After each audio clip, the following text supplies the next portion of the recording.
Property search, think Gladfish. I'm Alegre-Wood and this is Property Rant. So today what I want to talk about was the advertising that we get, and we get bombarded with advertising about tenants and the type of tenants, and it's always a professional tenant, and it's always the type of tenant that everyone thinks that you want.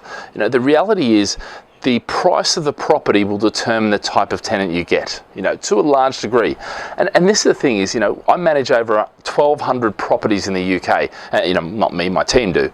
But and in that time, I can tell you, and this is over 12 years now, we've never been able to pick the tenant that is going to go into that property. And what I mean by that is that we have a property in London, beautiful property in London, central London, worth £700,000. Okay. We could say we want a professional tenant, but the reality is it could be a blue-collar worker, it could be an international student, it could be any type of tenant. And the reality is most people make the mistake of thinking, well, I only want a professional tenant. I can tell you we've had as many professional tenants stop paying as we have international students, as we have service company lets. The reality is what you're after is not a professional tenant, you're after a professional property management company, and that's what it really comes down to. Okay, you're not going to be able to stop somebody who has a change of life and all of a sudden they lose their job and they can't afford to pay the rent.